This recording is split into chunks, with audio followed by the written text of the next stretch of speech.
Hello friends, आज हम बात करने वाले हैं डायनामिक नेट की। लास्ट वीडियो हमने बनाई थी स्टैटिक नेट पे। स्टैटिक नेट मैंने आपको बताया था नेटवर्क एड्रेस ट्रांसलेशन ज़रूरत क्यों पड़ती है, क्योंकि हम कंपनीज़ के अंदर फ्री आईपीज़ यूज़ करते हैं। फ्री आईपी का मतलब क्या है? Private IP. तो नेटवर्क एड्रेस ट्रांसलेशन की ज़रूरत इसलिए पड़ती है क्योंकि जो हमारी कंपनी के अंदर प्राइवेट आईपी यूज़ हो रही है, यहाँ पर जैसे हम आईपी यूज़ कर रहे हैं 10 की आईपी, ये एक प्राइवेट आईपी रेंज है, फ्री आईपीज़ हम यूज़ कर रहे हैं। लेकिन अगर हम इसे पब्लिक में कम्युनिकेशन कराना चाहते हैं पब्लिक नेटवर्क के अंदर, तो प्राइवेट आईपी पब्लिक नेटवर्क में कम्युनिकेट नहीं कर सकती है। तो पब्लिक नेटवर्क में कम्युनिकेट करने के लिए पहले हमें उसे पब्लिक नेटवर्क की आईपी में पब्लिक आईपीज़ में कन्वर्ट करना पड़ता है। तो इसके लिए मान लीजिए ये आपकी ऑर्गेनाइजेशन है जहाँ पर आपकी 10 की आईपीज़ यूज़ हो रही है, ऑल ओवर लैंड में 10 की आईपी है। यहाँ पर हमने 20 यूज़ की है, ये 30 है, और ये मैंने इसे पब्लिक नेटवर्क बना लिया कि ये मेरी पब्लिक नेटवर्क है। अब अगर आप चाहते हैं कि ये आईपीज़ पब्लिक में जाएं तो इनके लिए पब्लिक आईपी चाहिए होगी, तो नेट यूज़ करेंगे, नेटवर्क एड्रेस ट्रांसलेशन यूज़ करेंगे, जिसके थ्रू हम प्राइवेट आईपी को पब्लिक आईपी में कन्वर्ट करेंगे। ये मेरा पब्लिक नेटवर्क हो गया। और अगर मैं कंपनी के अंदर के सिनेरियो की बात कर रही हूँ तो कंपनी के अंदर का ये सिनेरियो लैन का हुआ जहाँ पर 10 की आईपी यूज़ हो रही है। अब मुझे सारी प्राइवेट आईपी को पब्लिक आईपी में कन्वर्ट करना है। स्टैटिक नेट में मैंने आपको क्या दिखाया था कि मैनुअली हमने एक पब्लिक रेंज ले ली थी। मान लीजिए यहाँ पर हम एक पब्लिक आईपी की रेंज ले रहे हैं 100 का नेटवर्क। मान लीजिए मेरी कंपनी में 100 सिस्टम है, तो 100 आईपीज़ को मुझे मैनुअल मैप करना इज़ वेरी टफ, कॉम्प्लेक्स काम होगा। और आईपीज़ आप चेंज भी कर सकते हो। मान लीजिए मैंने 10.0.0.2, 3, 4, 5 दिया, कोई आया अगली बार उसमें 10.0.0.50 डाल दिया। सिस्टम तो मेरे पास वही 100 है, लेकिन आईपीज़ चेंज है, 10.0.0.200 डाल दिया। तो यहाँ पर हम क्या करेंगे कि मैनुअली कॉन्फ़िगर ना करके डायनामिक नेट यूज़ करेंगे। डायनामिक नेट का मतलब क्या है कि ऑटोमेटिकली जो सिस्टम आ रहा है आपके इंटरफेस पर पब्लिक नेटवर्क में जाने के लिए, वो वहाँ से एक पब्लिक आईपी चूज़ करेगा और चला जाएगा। तो अगर 100 सिस्टम है तो मैंने आपको दिया 100.0.0.1 से, मान लीजिए मेरे पास आईपी है 100.0.0.1 से 100.0.0.100 तक की आईपी मैंने पब्लिक आईपी मैंने परचेज कर रखी है, और इस पर मुझे अपनी सारी आईपीज़ को क्या करना है? मैप करना है। अब इस मैपिंग के लिए यहाँ पर हमने एक राउटर यूज़ किया, this is our net router. यहाँ से यहाँ तक देखिए अभी कम्युनिकेशन चल रहा है, मैं आपको दिखा दूँ।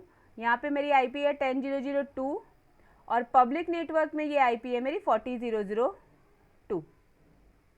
यहाँ से मैं कम्युनिकेशन करके आपको दिखा देती हूँ।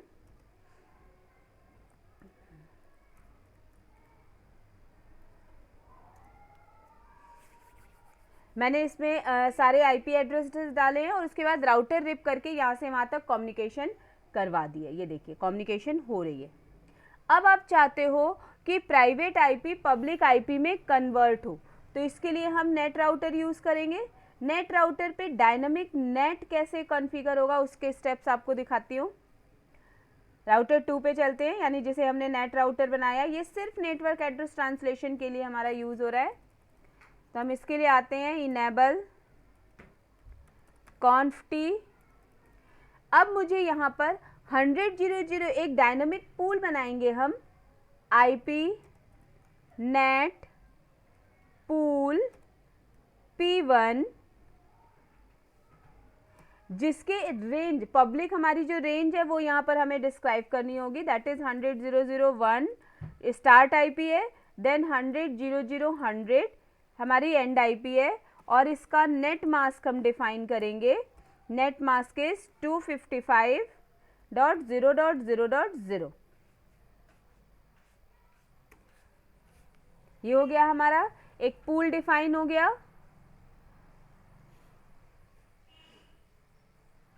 और उसके बाद हम एक एक्सेस लिस्ट बनाते हैं, एक्सेस लिस्ट 1, ये एक्सेस लिस्ट किसके लिए बना रहे हैं? केवल अपनी लैन की आईपी के लिए बना रहे हैं, that is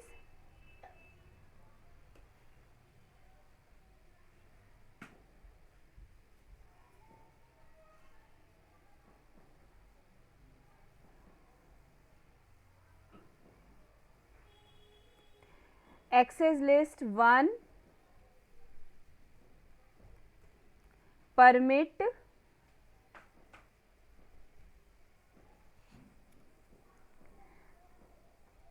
ten dot zero dot zero dot zero और इसका वाइल्ड कार्ड मास्क 0.255 डॉट, क्योंकि वाइल्ड कार्ड मास्क यूज होता है, हम एक्सेस लिस्ट पढ़ चुके हैं। एक्सेस लिस्ट 1 परमिट 10.0.0.0 स्पेस देके वाइल्ड कार्ड मास्क 0.255.255.255, राइट। तो मैंने एक पूल बना लिया और एक एक्सेस लिस्ट बना लिया। अब मैं इसको अप्लाई कर रही हूँ।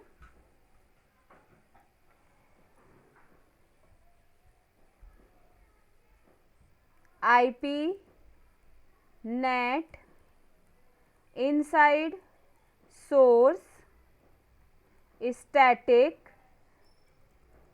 इनसाइड सोर्स, क्योंकि अब हम स्टैटिक नहीं कर रहे, डायनेमिक कर रहे हैं, तो लिस्ट 1 मैंने यहाँ पर एक्सेस लिस्ट 1 बनाया है। इस लिस्ट को इस डायनेमिक पूल के साथ क्या करना है, मुझे मैप करना है। तो आईपी नेट इनसाइड सोर्स, उसके बाद लिस्ट 1, ये लिस्ट की मैंने यहाँ पर देखिए नंबर दे रखा है ना 1 वाला, तो ये लिस्ट 1 है, एक्सेस लिस्ट का लिस्ट 1 और अपने पूल का नाम पूल P1, ये देखिए। तो हमने लिस्ट को पूल के साथ ऑटो मैप कर दिया। अब जो भी यहाँ से आईपी जाएगी मैप होती रहेगी पूल P1 के साथ। अब ध्यान से देखिए सीरियल 2/0 से क्या हो रही है, यहाँ 10 से रिक्वेस्ट चल रही है इस राउटर से होते हुए, इस राउटर के सीरियल 2/0 से इन कर रही है राउटर में। तो सीरियल 2/0 पे नेट इनसाइड अप्लाइड होगा और 3/0 से बाहर निकल रही है, तो 3/0 पे आउटसाइड होगा। तो हम दोनों इंटरफेस पर ये नेट अप्लाई करेंगे।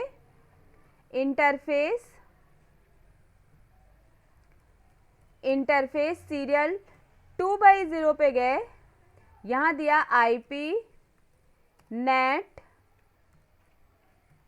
इनसाइड और इंटरफेस सीरियल 3/0 पे जाके आईपी नेट आउटसाइड। अब कम्युनिकेट करके देख लेते हैं। अभी मैं आपको यहाँ पे कोई कम्युनिकेशन नहीं हुई है तो ट्रांसलेशन दिखा दूँ। शो आईपी नेट ट्रांसलेशन डाल के आप चेक कर सकते हैं कि यहाँ पे कोई ट्रांसलेशन यानी मैपिंग हुई है या नहीं हुई है। शो आईपी नेट ट्रांसलेशन, देखिए अभी कोई आईपी की ट्रांसलेशन नहीं आ रही है। एक बार पिंग करा लेते हैं, उसके बाद आपको दिखाऊंगी इसी कमांड के थ्रू ट्रांसलेशन हो जाएगी।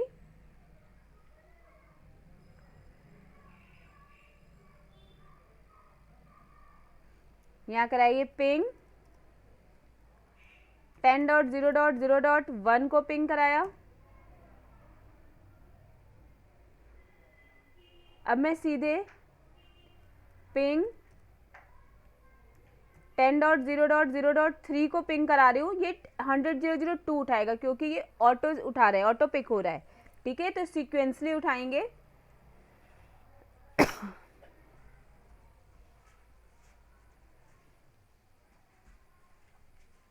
100.0.0.2 उठाया। अब मैं 10.0.0.2 को पिंग करती हूँ तो वो 100.0.0.3 उठाएगा। सीक्वेंसली ये उठाते जाते हैं। तो ये आपका डायनामिक नेट है। अपने से ये फ्री 10.0.0 वाली आईपी है, एक्सेस लिस्ट वाली जो हमारी 10.0.0.1, 10.0.0.2, 10.0.0.3, ये ऑटोमेटिकली जाएंगे और पब्लिक आईपी का जो हमने पूल बना रखा है उसमें से एक एक आईपी पिक करेंगे और मैप होते जाएंगे। इस तरह से नेट आपकी सिक्योरिटी के लिए भी यूज़ होता है, क्योंकि यहाँ से मुझे पता चल रहा है कि 100.0.0.3 से पिंग आ रहा है, लेकिन अगर आप पिंग 100.0.0.3 करेंगे या पिंग 100.0.0.2 करेंगे तो ये रिप्लाई नहीं देंगे, यानी हमारा जो इंटरनल नेटवर्क है वो सिक्योर भी हो रहा है। ये देखिए डेस्टिनेशन होस्ट अनरीचेबल। तो इस तरह से डायनेमिक नेट यूज़ होता है। लेकिन यहाँ पर स्टैटिक नेट और डायनेमिक नेट की एक डिसएडवांटेज भी है। वो डिसएडवांटेज क्या है ये देखिए, पहले ट्रांसलेशन देख लेते हैं, फिर मैं आपको एडवांटेज डिसएडवांटेज इसकी दिखाती हूँ। ये देखिए, इनसाइड में हमने 100.0.0.2.3 ये ग्लोबल आईपीज डाल रखी है, इनसाइड लोकल में 10.0.0.3.2 डाल रखा है, ठीक है। 10.0.0.3.2.1 ये आपके लोकल लैन में है। आउटसाइड लोकल को हमने कोई चेंजेस नहीं किए, इसलिए सेम आईपी आ रही है 40.0.0.2 की, क्योंकि वहीं से हमने सारी ट्रांसलेशन मतलब वहीं से हमने सारे पिंग कराए। एडवांटेज डिसएडवांटेज क्या समझ में आ रही है? अगर मेरे पास यहाँ पर 10 का नेटवर्क का 100 सिस्टम है तो मुझे पब्लिक नेटवर्क की 100 आईपीज चाहिए, यानी कॉस्ट इफेक्टिव। तो डायनेमिक नेट और स्टैटिक नेट का दोनों की प्रॉब्लम यही है कि ये 1-to-1 मैपिंग कर रहा है। एक लोकल इनसाइड लोकल के लिए एक इनसाइड ग्लोबल आईपी हमें चाहिए ही चाहिए। तो इसलिए हम यहाँ पर आपका जो नेट यूज कर रहे हैं वो एक इनसाइड लोकल के लिए एक इनसाइड ग्लोबल आईपी चाहिए, यही इसकी डिसएडवांटेज है। इसको ओवरकम करते हैं नेट ओवरलोड यानी पैट में नेक्स्ट वीडियो के साथ। Thank you.